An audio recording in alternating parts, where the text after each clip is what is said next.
Welcome everyone to Football 101. I'm your host Joshua De Matos, and boy oh boy, we have a jam-packed program for you.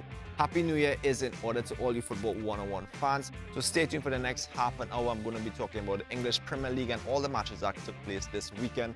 Renata Singh has a brand new episode of Pitch on the News, and we also have FIFA 4C. You don't want to miss it. It's Football 101, it's a new year, and we're going to be right back after this break.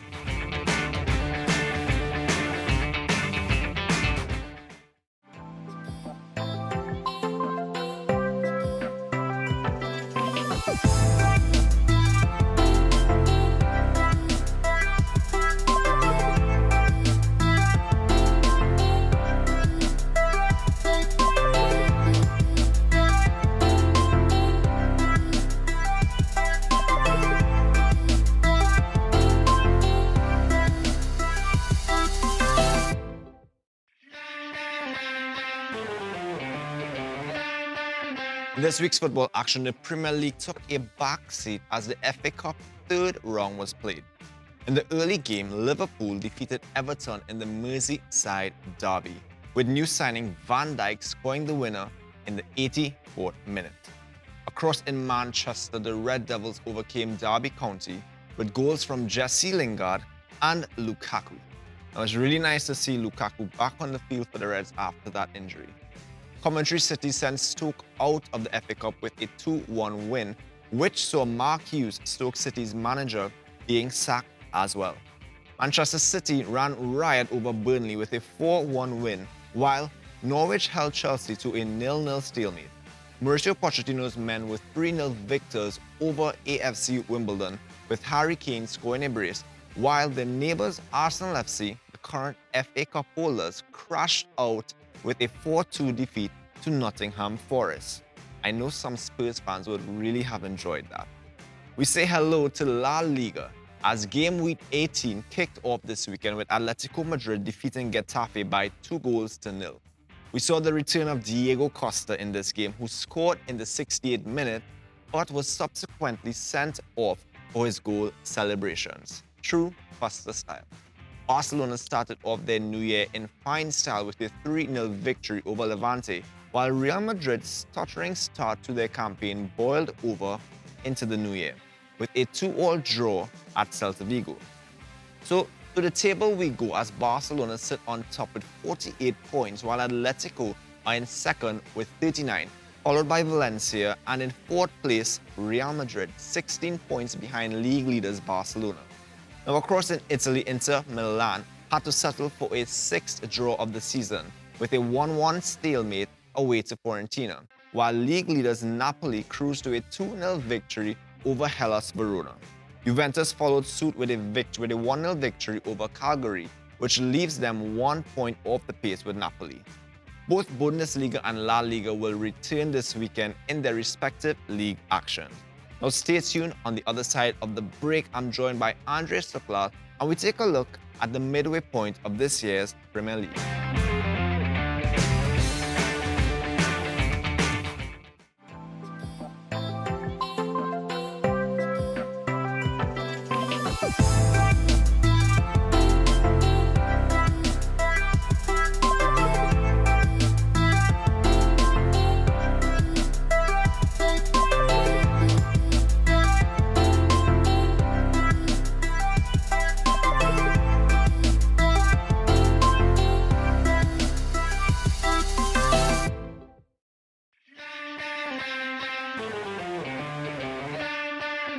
Welcome back to Football 101. I'm your host, Joshua De Matos. Now, in this segment, we're going to talk about Premier League. We all know we're at game week 22 in the Premiership. And this past weekend, the FA Cup was in action, so the Premier League took a little step back. So we're going to talk Premier League, and joining me on set, I have Andre Stuklal. Yes. Andre, what's up? It's good to be back. Football is always alive and well, and I love to talk about it all the time. I think Happy New Year is in order. Yes.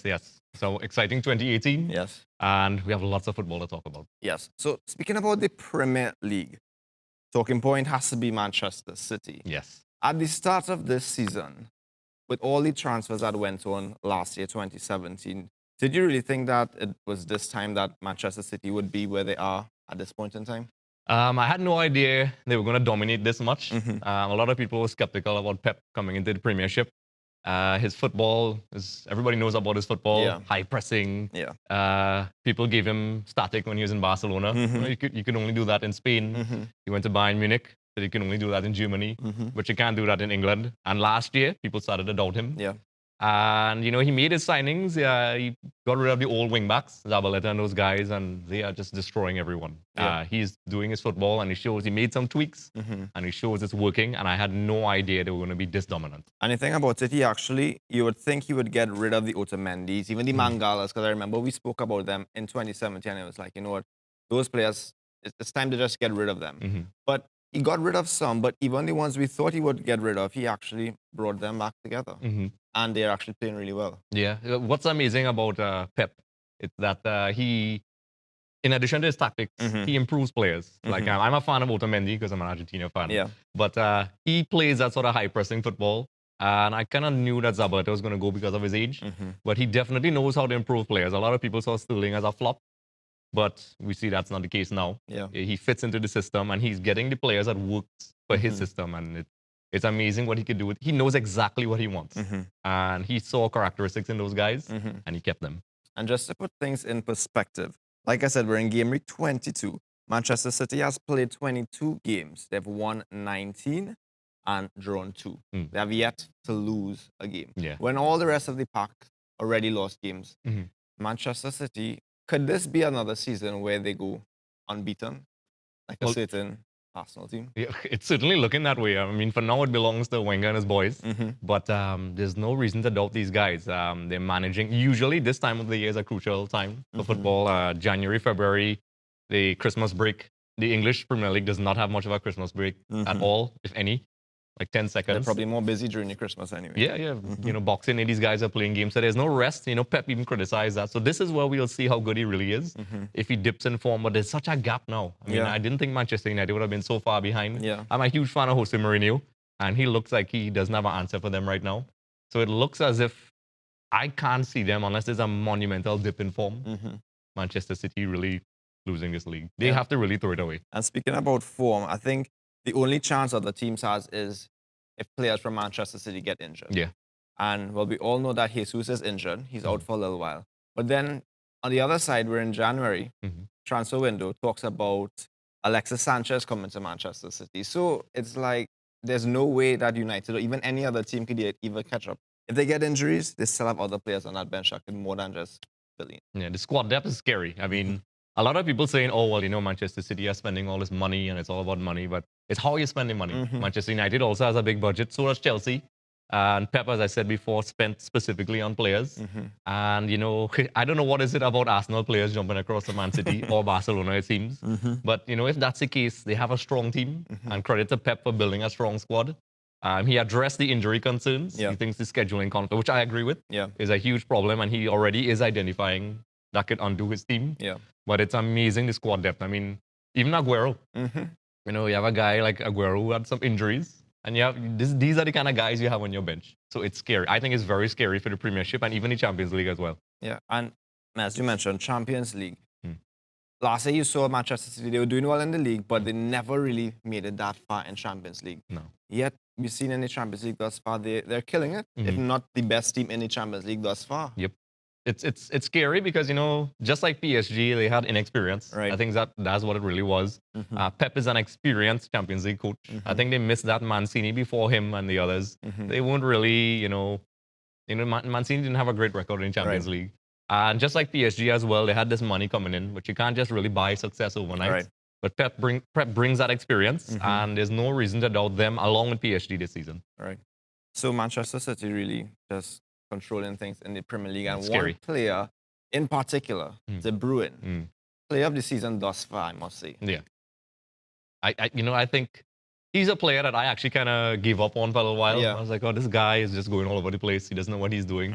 But he has silenced me. He has shown why everybody is chasing after him all these years. And he's scary because he's not the first name to roll off your tongue in Man City. Yeah. Well, at least for me, at least.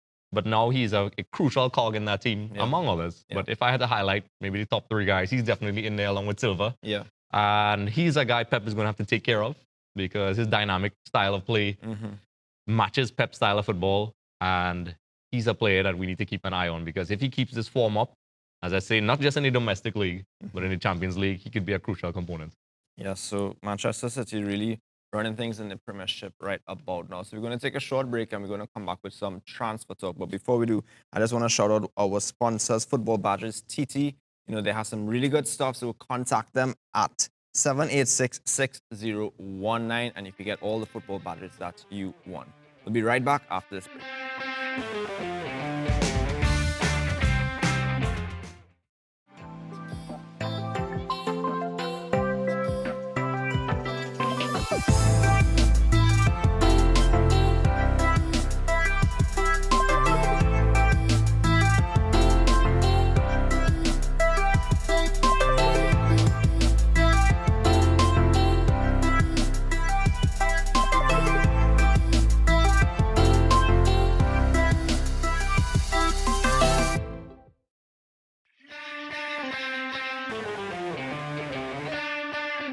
Welcome back to Football 101. And like I said, we're going to talk about some transfers. We're in the month of transfer, January transfer window to be exact. And I don't think we could talk about transfers without mentioning Philippe Coutinho. Yeah, there's no escaping. Yes, the third most expensive player, transferred from Liverpool and is at his beloved Barcelona. Yeah.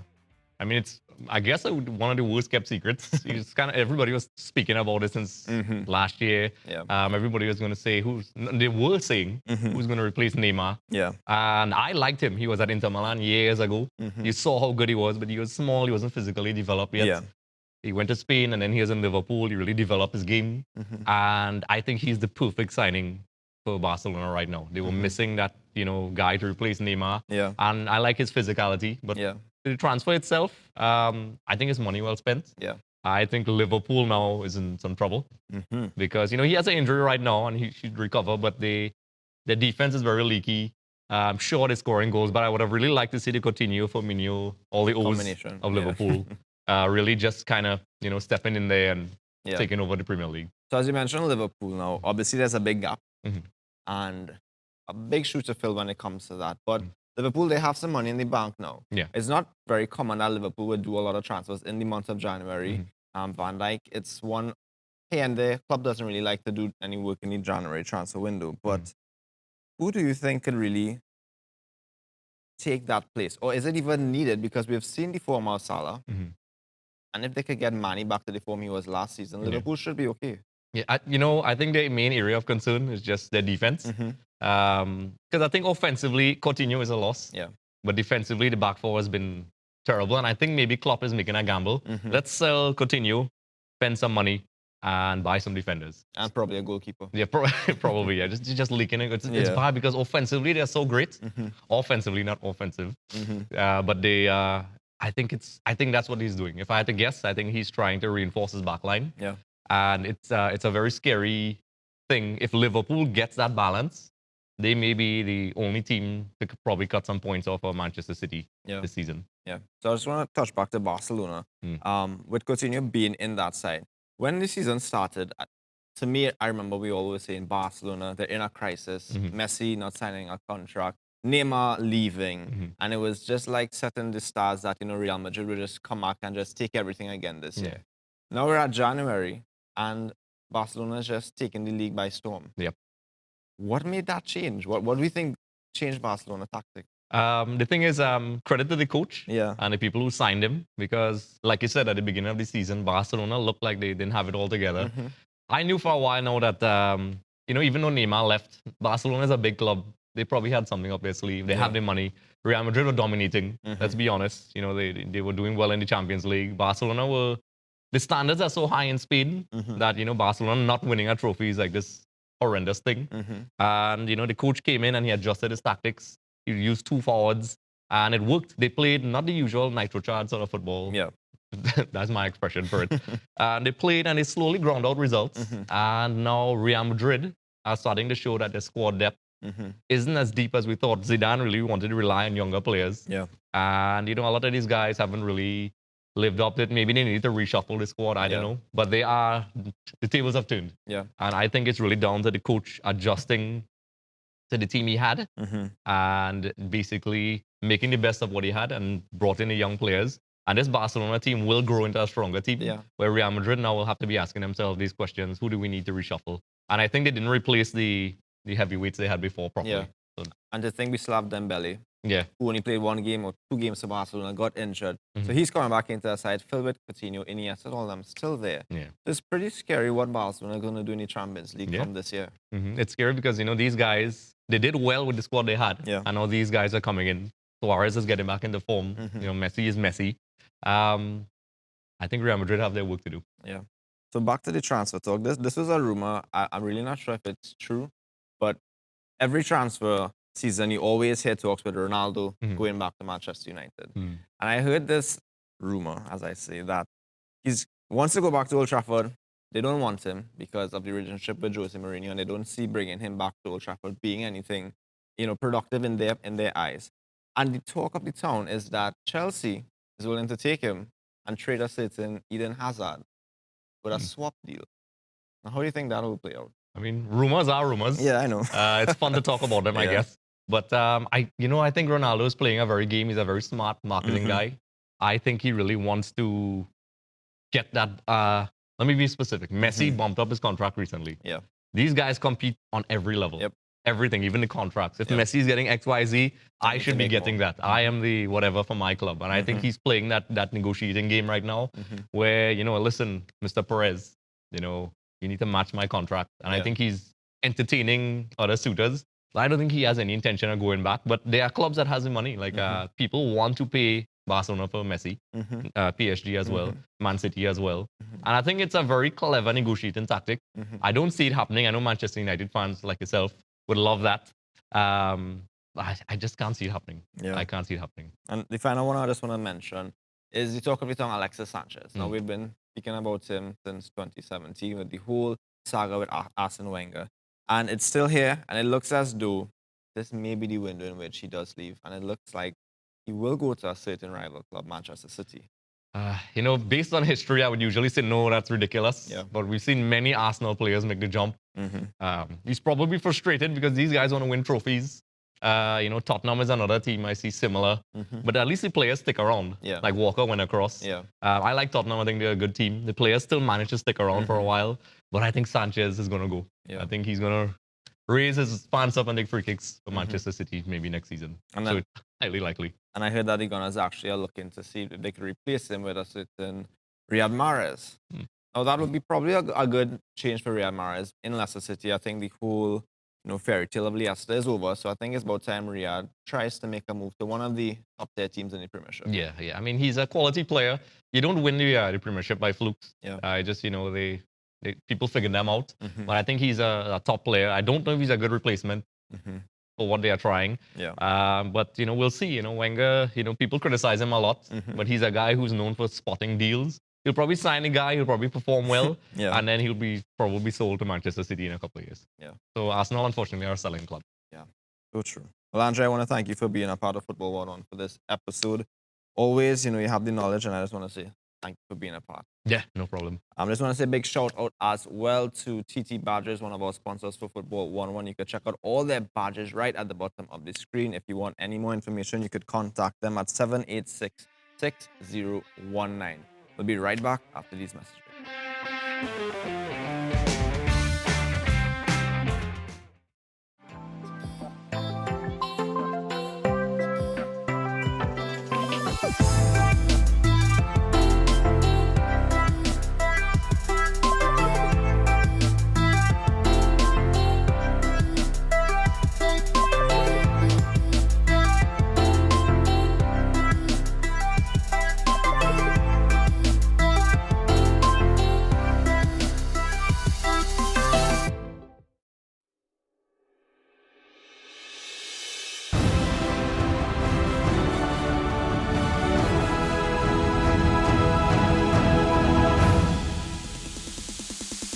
I'm Renata Singh, and now it's time for your weekly football news update.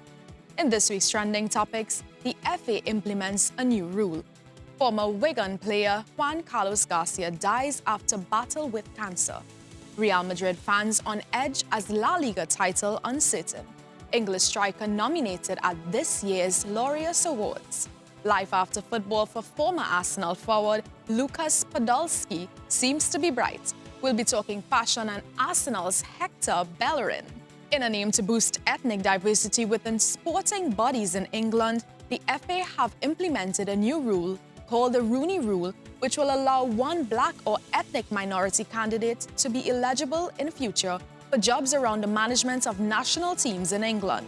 Chairman Greg Clark is bent on this drastic reform after last year's alleged racial discrimination by former England women's coach Mark Sampson. The Rooney Rule was named after Dan Rooney, former owner of American football team the Pittsburgh Steelers, who died last year.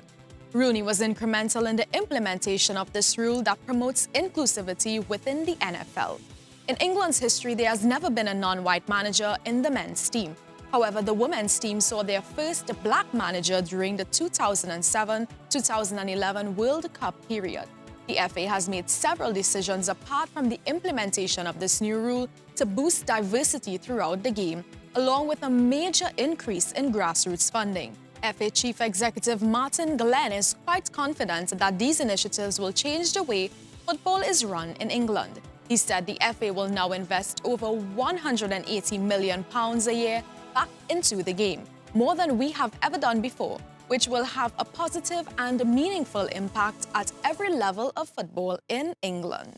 After battle with leukemia, former Wigan Athletic defender Juan Carlos Garcia has passed away.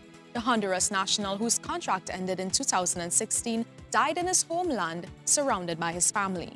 Garcia, who had to undergo immense treatment in England after his diagnosis in 2014, with the support of the club, was just 29 years old. Garcia made his first international appearance in 2009 against Grenada and made 34 caps for his country following his debut. He represented his country at the 2014 World Cup and also played in a friendly match against England. Garcia was last seen at Wigan in May 2016 for the League One trophy parade following promotion. 1 minute of silence will be held before the club's match against Peterborough this coming Saturday. Half-season and things are looking gloomy for Madrid with a 16-point deficit to Barcelona. After holding the title for the past couple years, Zidane's squad has fans running into panic mode, though he is confident to show that he has the necessary skills needed to lead the team to victory. Cristiano Ronaldo, who has received criticism for his form by Zidane, has taken to social media to reassure fans and instill a sense of calm. He said no matter how long the storm, the sun always shines again among the clouds. And the golden question of the hour: can Zidane lead the team to victory this year? English striker Jermaine Defoe and Bradley Lowry are nominees at the Laureus World Sports Awards for Best Sporting Moment. The awards will be held on February 27th in Monaco.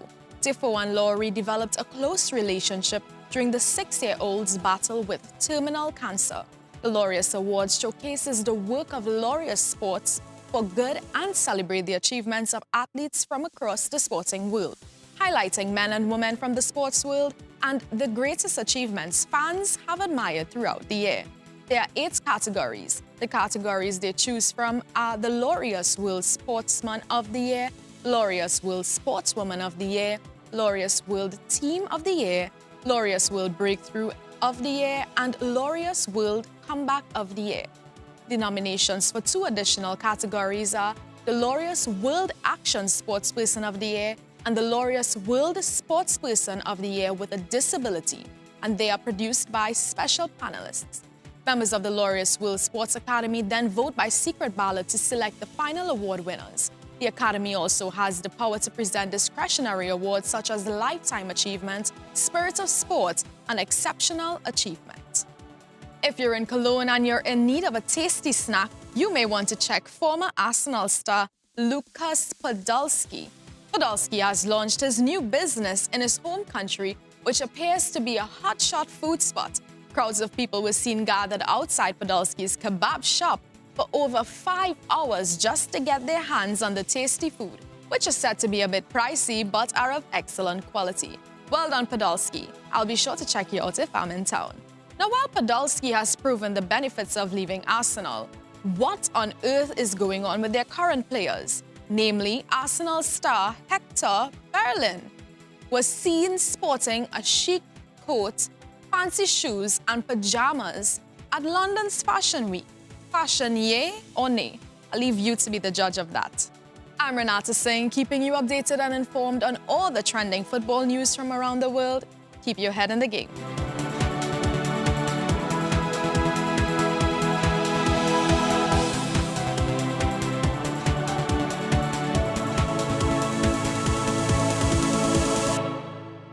Well, we have come to the end of this episode of Football 101. Don't forget to check out TNT Football badges for all the badges that you need. Real nice wooden teak in any badge that you need, any football team logo that you want, you can definitely get it from them. So make sure and contact them. So it's the end of this episode. Don't forget to check out the repeats every Wednesday and every Thursday. My name is Joshua Matos, and this has been Football 101, where we bring the field directly to your home.